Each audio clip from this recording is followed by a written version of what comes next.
Oke guys, assalamualaikum warahmatullahi wabarakatuh. Berjumpa lagi bersama saya Dainero di podcast yang paling fenomena saat ini, Nobaro, ngobrol bareng Nero.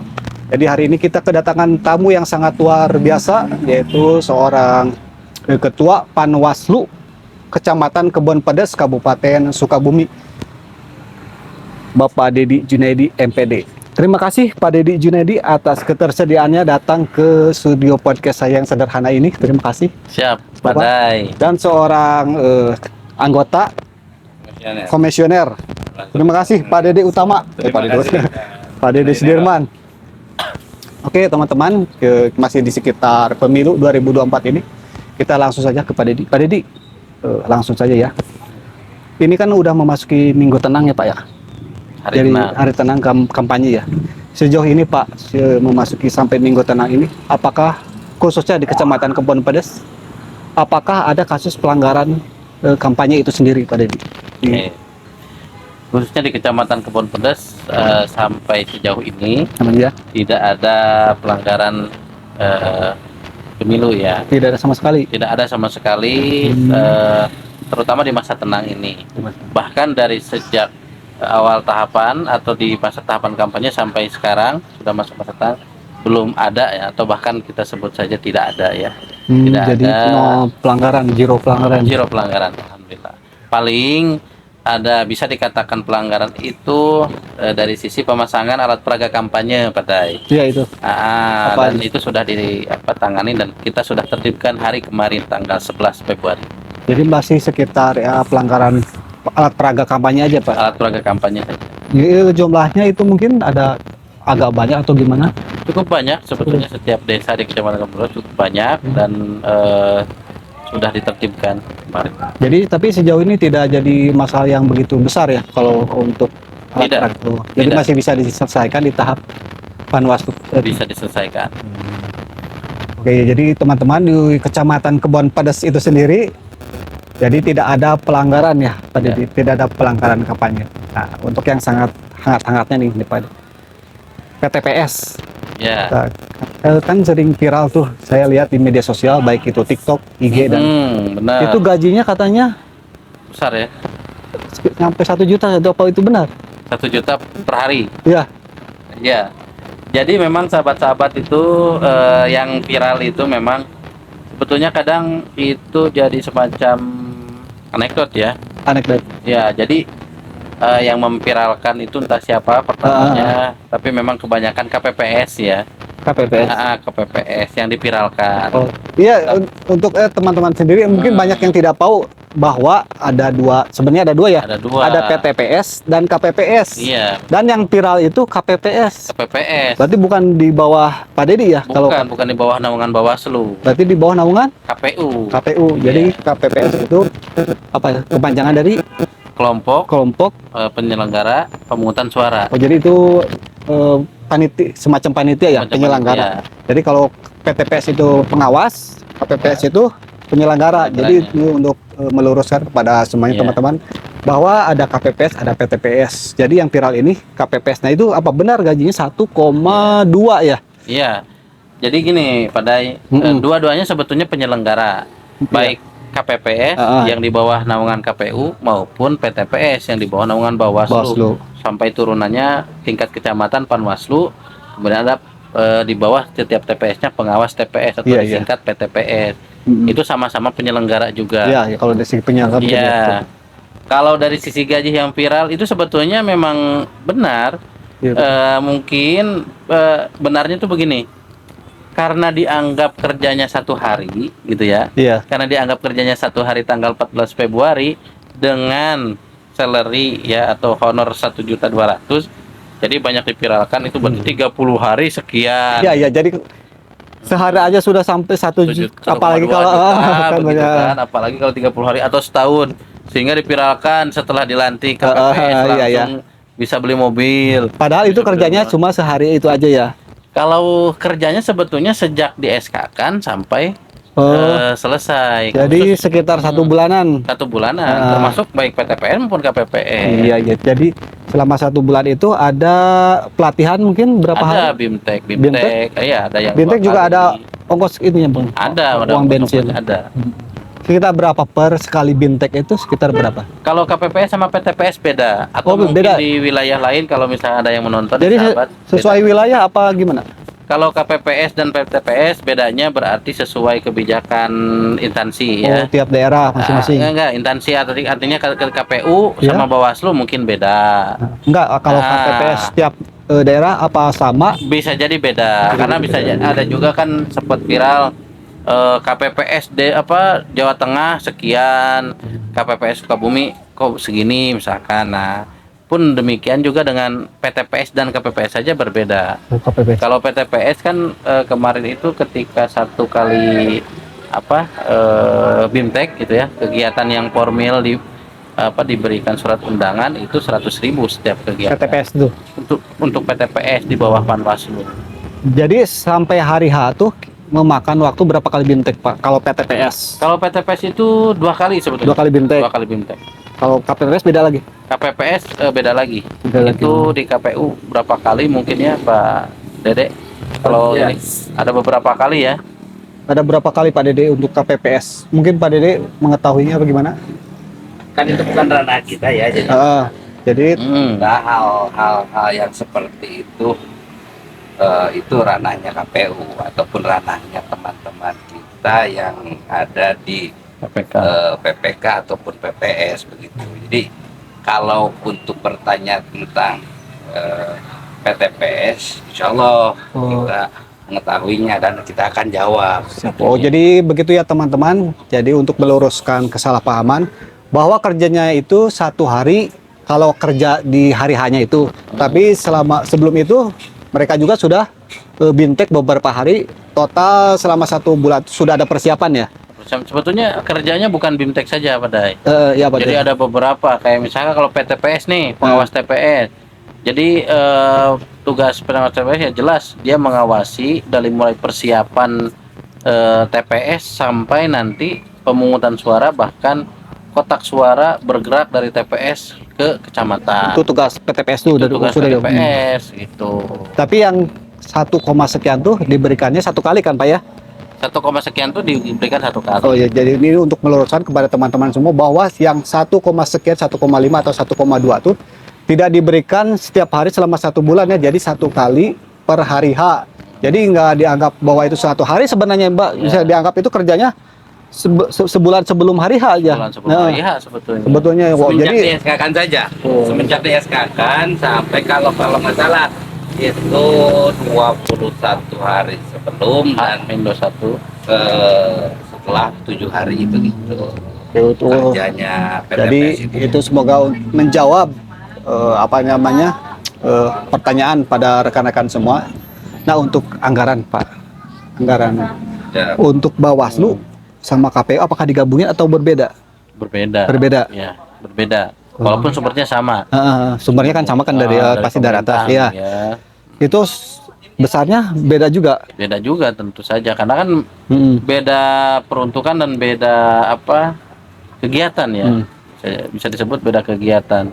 Apalagi kalau misalkan KPU itu banyak logistik juga. Otomatis kalau pendanaan pasti beda.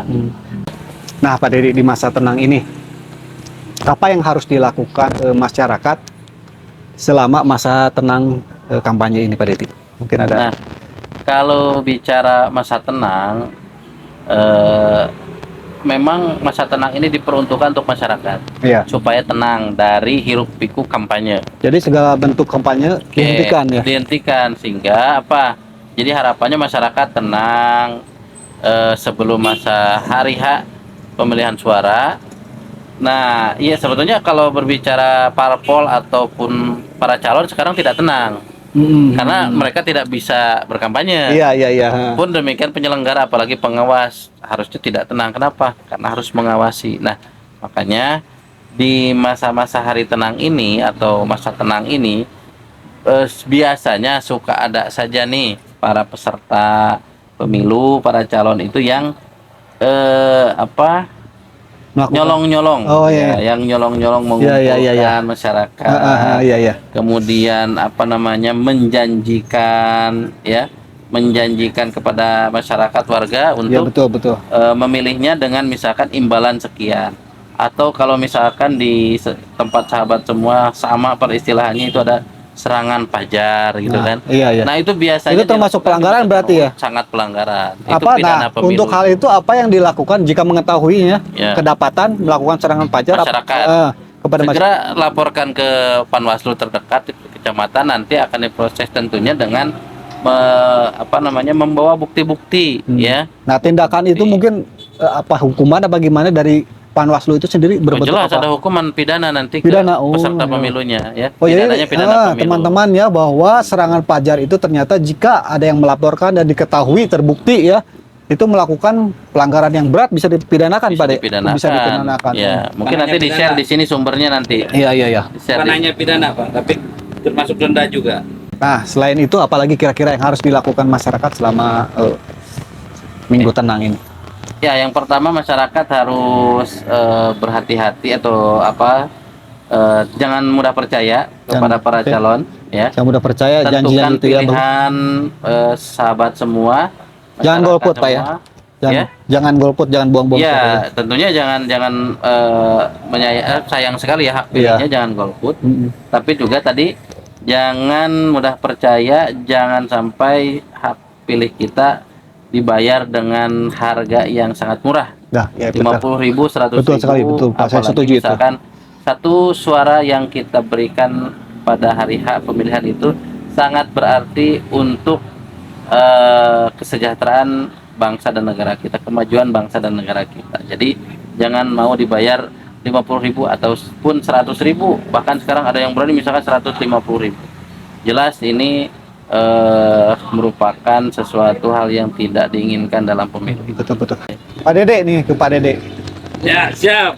Ini di masa tenang ini berarti yang melakukan pencopotan semua jenis alat peraga kampanye itu Panwaslu atau pribadi tiap partai itu apa gimana, Pak Dede? Seharusnya itu dari partainya sendiri. Jadi setiap partainya itu yang yang membenahi. Ya. Tapi kenyataannya bagaimana? Ya, karena mungkin juga nih, karena hari ini apakah mereka bisa dibilang kurang memahami regulasi ataupun seperti apa, sehingga ataupun karena hal-hal teknis mungkin, sehingga itu ditertibkannya oleh kami beserta jajaran dan Satpol PP. Satpol PP juga diikut sertakan dengan pengawalan TNI Polri. Oh, termasuk TNI Polri juga. Nah, dia itu hanya pengawalan saja untuk pengamanan.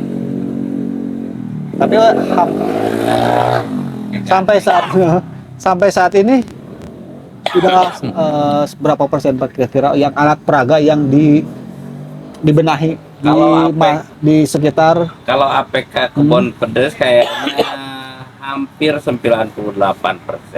Karena hari ini pun kita masih menyisir ketika kita punya PTPS di masing-masing TPS-nya untuk menyisir apakah masih ada APK yang masih terpasang begitu. Apabila ada kami langsung mencopotnya atau menertibkannya begitu. Seperti itu, Pak. Dan jika di Minggu Tenang ini nih Pak, ada yang kedapatan masang alat peraga itu termasuk pelanggaran atau tidak, Pak? Jelas itu pelanggaran. Itu ditegur. APK itu sama dengan kampanye. Begitu. Oh ya, itu teman-teman, bahkan memasang alat peraga kampanye itu di masa Minggu Tenang itu tidak boleh, itu termasuk pelanggaran berarti Pak Dede? Sama itu pelanggaran pidana. Termasuk pidana juga ya? Pidana. Jadi untuk teman-teman mohon hati-hati bahwa di Minggu Tenang ini tidak boleh sama sekali berbau kampanye, memasang alat peraga atau sebagainya. Dan untuk pertanyaan berikutnya, Pak Dede mau Pak Dede mau jawab terserah siapa ini. Kan ada beberapa orang nih saya yang temui yang contohnya nih, dia tinggalnya di Sukabumi, tapi sedang merantau di Jakarta. Itu dia tidak mendapatkan surat undangan pemilihan. Itu bagaimana itu bisa memilih, dia harus pulang dulu atau bisa memilih di tempat dia merantau, gimana Pak? Oke. Yang pertama kasusnya berarti orang ini adalah orang asalnya orang Sukabumi. Ya, contohnya itu. Dan terdaftar di Sukabumi. Ya, terdaftar KTP-nya masih di Sukabumi. kemudian dia merantau di Jakarta, begitu ya. Tetapi tidak mendapatkan surat undangan. Ya, surat undangan yang dikenal masyarakat ya. Ya, surat undangan itu namanya POM C, pemberitahuan ya. Surat pemberitahuan, surat panggilan begitu ya. Nah, pertanyaannya ditanya dulu, di Sukabuminya dapat C panggilan enggak? C pemberitahuan enggak? Oh, jadi ada beberapa kriteria juga. Ya. Beberapa kriteria, berarti di Sukabuminya dia dapat panggilan apa tidak gitu ya. Tidak, soalnya begini. Kalau berbicara flashback dulu ke belakang, misalkan dia itu sejak kemarin memang di mana di Jakarta. Kemudian ketika waktu coklit dulu dia terdaftar di DPT atau daftar pemilih tetap di Sukabumi. Yeah. Nah, seharusnya kalau mau milih di Jakarta, seharusnya yang bersangkutan itu mengajukan untuk pindah memilih ke Jakarta sejak 30 hari yang lalu atau H-30 ya. Sejak H-30 artinya berarti sejak maksimal tanggal 14 Januari 15 Januari. Nah, artinya sebelum 15 Januari itu bisa mengajukan pindah memilih. Jadi milihnya nanti di Jakarta, dengan nanti surat suaranya tentunya akan berbeda dengan ketika di Sukabumi, yakni hanya dapat satu surat suara saja, yaitu presiden saja. Oh, jadi presiden saja? Ya, karena sudah beda provinsi. Oh iya, begitu. Betul. Nah, itu yang pertama ya. Oke, yang pertama nih. Ini Pak, ambil contohnya saja nih, orang yang pokoknya nggak mau ribet, dia nggak mendaftarkan yang seperti tadi Bapak bilang, nggak mendaftarkan terlebih dahulu di DPT-nya di Sukabumi. Iya. Tapi dia pengen nyoblos di Jakarta, umumnya itu gimana tuh Pak? Kalau DPT itu kan otomatis waktu dicoklit, kecoklit nggak didata. Pokoknya dia nggak mengajukan diri, nggak memajukan diri, saya bahwa untuk saya akan memilih. Gitu. Bagaimana? Nah, kalau dia tidak mengajukan diri sampai sekarang sudah habis masa pindah memilihnya, sampai hari H dia harus pulang di hari H-nya. Oh, jadi nggak bisa memilih bisa memilih di sana karena sudah tidak KTP kan, KTP masih Sukabumi. Iya. Gitu. Berbeda kalau sudah KTP Jakarta. Kalau sudah KTP Jakarta terdaftar di Sukabumi, itu bisa mengajukan untuk menjadi DPK di sana. Iya, betul. Tapi dengan catatan kejadian khusus. Kejadian khusus gimana? Gitu. Artinya menjadi DPK di sana tetapi terdaftar di sini. Gitu, supaya nanti tidak memilih dua kali seperti itu. Jadi itu teman-teman, jadi kalau ada kasus Anda yang ingin memilih bukan di daerah pilihan, umpamanya di luar kota, jadi pas masa coklit tadi apa tadi? Ya, masa coklit itu udah hampir 1 tahun. Anda itu harus mendaftarkan diri terlebih dahulu, mengajukan. Ya, mengajukan menjadi daftar pemilih tambahan DPTB itu H-30. H-30 dari 14 Berarti jauh-jauh hari belum Pak ya? Ya, jauh-jauh hari harusnya. Itu ditambah juga sama KPU itu sampai H-7 itu untuk masih bisa yang bertugas. Yang bertugas kayak misalkan kepala dinas gitu. Jadi jika tidak punya surat ini tidak bisa memilih. Ya, jadi habis waktunya. Jadi sahabat semua memang harus sejak lama diurusnya untuk pindah memilih itu gitu ya. Jadi nggak bisa sekarang nih H-3 kalau mengajukan pindah memilih nggak bisa. Gitu, nggak bisa. Jadi terbuang berarti suara ya? Ya, supaya tidak terbuang makanya segera pulang, karena memang pasti di hari H itu libur. Oh, di hari-hari. Oke Pak, ke pertanyaan berikutnya nih. Ini masih seputar pemilih ya yang mendapat surat apa tadi, bukan undangan pemberitahuan. Ini yang warga di sini Pak, asli di sini, orangnya ada di sini Pak, tapi tidak mendapat undangan tadi atau pemberitahuan tadi, itu gimana Pak? Ya, jadi pertanyaannya apakah dia bisa memilih atau tidak, begitu ya, Kang. Nah, jadi begini, ketika Anda warga masyarakat nih, contoh Kang Dai nih di sini, tapi tidak mendapatkan surat pemberitahuan, pemberitahuan. Tapi Kang Dai sendiri punya KTP tidak? Punya. Ya, kita lihat dulu apakah di DPT-nya kita ada enggak nih terdaftar. Kita ambil contohnya tidak ada gitu Pak, kalau sampai contohnya itu. Kalaupun tidak ada, masih bisa memilih tuh, masih bisa memilih menjadi daftar pemilih khusus itu. Cuman untuk memilihnya itu, untuk hadir ke TPS-nya itu dari jam 12. Jam 12. Jadi kalau pagi mungkin mereka anggota KPPS tidak akan melayani karena untuk DPK sendiri hanya melayaninya itu dari jam 12 begitu. Jadi mereka ada form tersendiri bahwa dia itu masuk ke daftar pemilih khusus berarti. Iya, begitu. Jadi sebelumnya tidak perlu datang ke mendaftarkan diri itu ke KPU atau Bawaslu, tidak perlu. Jadi nggak perlu. Jadi hari H tinggal datang aja. Ya. Itu pun bisa memilih di TPS di mana dia tinggal gitu. Di mana dia tinggal saja. Nah, gimana kalau kejadiannya mungkin di TPS yang dia tinggal itu sudah tidak ada surat suara. Ya. Nah, maka dia bisa bergeser dengan persetujuan tuh anggota KPPS untuk bergeser ke TPS terdekat. Oh, yang masih ada surat-suratnya. Kalau masih ada itu berarti soal pemilu sendiri juga banyak hal atau prosedur yang sebenarnya Pak ya yang di luar jangkauan kita gitu, makanya perlu literasi. Masyarakat juga perlu literasi ya, memang petugas atau penyelenggara juga harus banyak mengedukasi.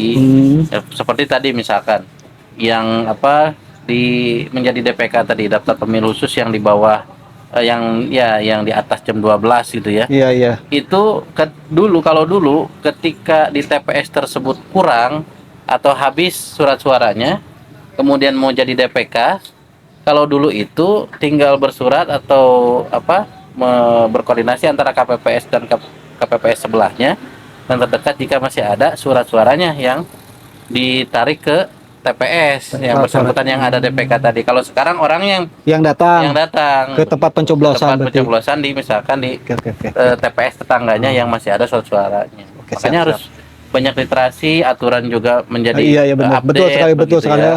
Kita mengira selama ini bahwa di KPU ataupun di Panwaslu sendiri kerjanya mungkin santai apa gimana. Ternyata teman-teman banyak literasi atau prosedur yang harus sebenarnya kalau kita bisa katakan agak ribet ya kalau tidak diurut secara dengan rapi.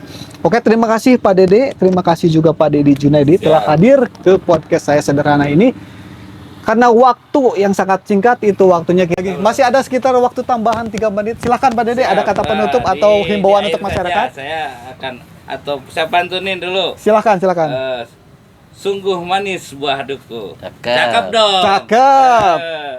Dihidangkan untuk para tamu. Cakep. Marilah kita sukseskan pemilu. Cakep. Bersama Bawaslu tegakkan keadilan. Bersama Bawaslu tegakkan keadilan pemilu. Mungkin Pak Dedi ada kata-kata sekali lagi terima kasih atas kehadiran Bapak-bapak sekalian di Nobaro, yaitu studio podcast yang saya sederhana ini. Assalamualaikum warahmatullahi wabarakatuh. Waalaikumsalam warahmatullahi wabarakatuh.